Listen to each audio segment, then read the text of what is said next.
Sige, inay. Oo, yung kakatakot. Abay, lalo ako. Mag-a-appraise sa division. Ay, hello ma'am. Magandang hapon po. Ay, ma'am, ang aking coordinator na physical facilities. Yes po. So, si ma'am ay galing siya sa division ng Batangas. Opo. Ngayon, di ba sabi, re-request daw tayo ng appraisal. Ako, hindi malaking pera ang gagastusin natin. Ngayon, kailangan ay, sabi nga ay, tatanungin ka, ibibidyo ka din para alam mo ang mga isasagot mo. Paano? Alam mo ba mga year kung kailan yung ginawa? Yes ma'am. Yun po ang utos ng aming bossing. Kami po Hindi ay... ko alam ang mga building inay, lalo na ako hindi. Ikaw may nauna ka sa akin So, dahil pakita ko na kay ma'am ito. Opo. Ngayon, yung mga value, hindi ko rin alam kung magkano. Yes ma'am. Anong year? Pati yung mga, lalo na tong building na bago. Kailan pa siya nagawa? Sa tingin mo, magkano ang estimated amount? Hindi ko alam. Wala nga po yung papel, ma'am. Ay siya. Paano mo magagawin natin? Meron ka po kayong mga papeles na... Meron pong pinadala sa amin ma'am. Tapos ma'am, kailangan pong mag-sign doon si ma'am. Sige po. Di, Opo. kung ano man po ipadadala namin ni ma'am, ako na po at saka si ma'am mananagot kung ano man. Ano po? Okay po. So basta po, ipapakita ko po sa inyo. Bakit ka naman nilalamig?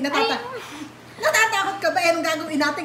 Ako na may karamay mo. Kahapon lang pala ma'am kayo nagpasa. Ano po? Opo. Tingnan nyo po ang bilis. Ang bilis po at ako po ay pinadala na agad po dito ng aming bossing. Ayan. So, ining, hindi kita yung mabilis. Aha. Kaso, ang problema natin yung kakayaning perang pambayad sa pag-appraise, ilang building yan. Bali, ilang building ang pwede sa na-appraise natin? 3, ma'am.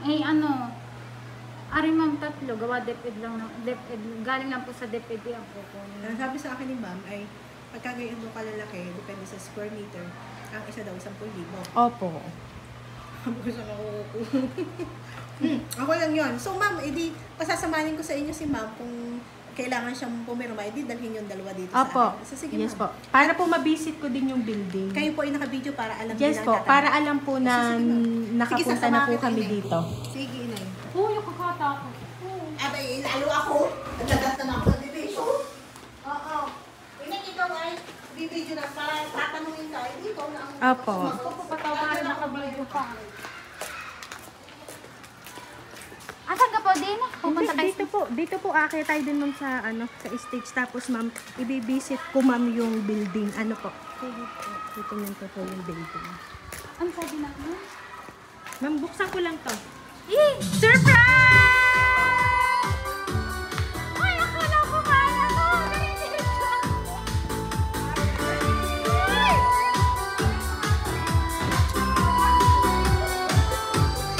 Ayan po ma'am, happy birthday po!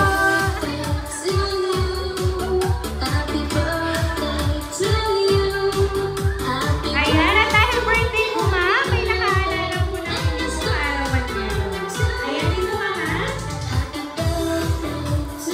Ito po ang balloon para po sa inyo. At siyempre po ma'am, makakaisip ko po ng bouquet of flowers with 5,000 pesos. Ayan.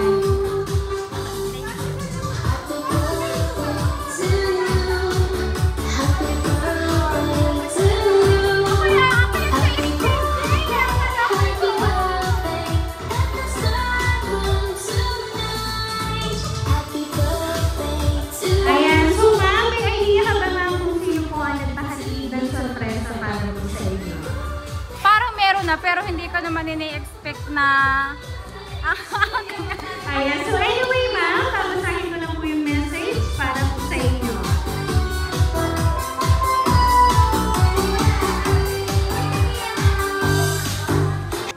Ay mahal, maligayang kaarawan. Araw-araw ay nagpapasalamat ako dahil ikaw ang aking naging katuwang at asawa. Hindi lang ikaw isang mabuting guro sa paaralan, kundi isang dakilang ina sa ating dalawang anak at huwarang asawa sa akin. Sa lahat ng iyong pagod at sakripisyo, sana'y maramdaman mo ngayon kung gaano kakahalaga at kamahal namin ng ating dalawang anak. Palagi kayong mag-iingat ng mga bata, hindi nyo man ako palaging kasama, ikaw ang inspirasyon ko at ang ating mga anak. Mahal, Salamat sa iyong walang sawang pagmamahal at pag-aalaga sa ating mga anak at pati na rin sa akin. Naway maging masaya, puno ng pagmamahal at biyaya ang bagong taon ng iyong buhay. Lagi mong tatandaan, narito lang kami ng mga anak mo upang pasayahin at samahan ka sa lahat ng pagkakataon. Mahal na mahal ka namin ng mga batang mahal. From Mahal. Ayan. So, ngayon ma'am, ang totoo pong nakaalala ng iyong karawan ngayon ay walang iba kundi ang iyong pinakamamahal na asawa. Nandito man po kayo sa school, ay talagang siya gumawa pa rin po ng paraan para po kayo ay masurpresa ngayon pong karawan nyo. So, anyway ma'am, ano po ba ang gusto niyo pong ipaabot para po sa inyong mahal? Dahil po ngayon po, natanggap mo na po ang kanya pong sorpresa ang pinadala para po sa inyo. Kaya ko pala kami. Kahit pa wala dito.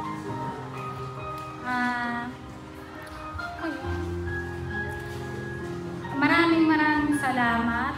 Alam ko namang na yung wala ako.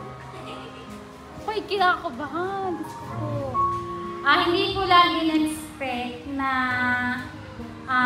mag-ano siya ng ganito. Basta alam ko na sabi nga niya, may surprise. Akala ko yung mamaya pa pag-uwi na. Hindi ko naman alam nga na nag-hire siya ng ganitong surprise. So sabi ko lang, maraming salamat sa pagsasakripisyo mo para sa aming mag-ina. Lagi kang mag-iingat kung nasaan ka man, lalo sa trabaho mo. At lagi mong iingatan ng iyong sarili. Yun lang, mahal na mahal ka din namin ng mga bata. Ayan. So ma'am, dahil si Sir nga po ay nag-hire ng tao para may ipakita po ang sorpresa na para po sa inyo, doon pa lang po talagang mararamdaman nyo ang kanyang effort, ang kanyang sobrang pagmamahal para po sa inyo. Ayan. So ngayon ma'am, nandiyan po yung inyong dalawang anak. Ayan, mga bebe, ano ba ang gusto nyo sabihin kay mami dahil birthday niya ngayon? Happy birthday po, Mama. Happy birthday po.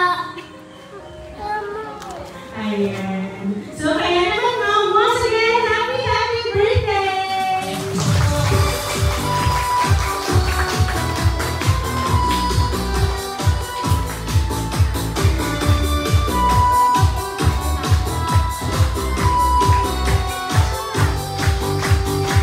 Ayan, at dahil birthday mo ma'am, maawitan ka po namin ng happy birthday. Happy birthday to you. Happy birthday to you. Happy birthday, happy birthday. Happy birthday to you. Ayan, sabay-sabay po tayo. Happy birthday to you. Happy birthday to you. Happy birthday, happy birthday, happy birthday to you. Ayan, so ma'am, make a wish po and then hold the candle na.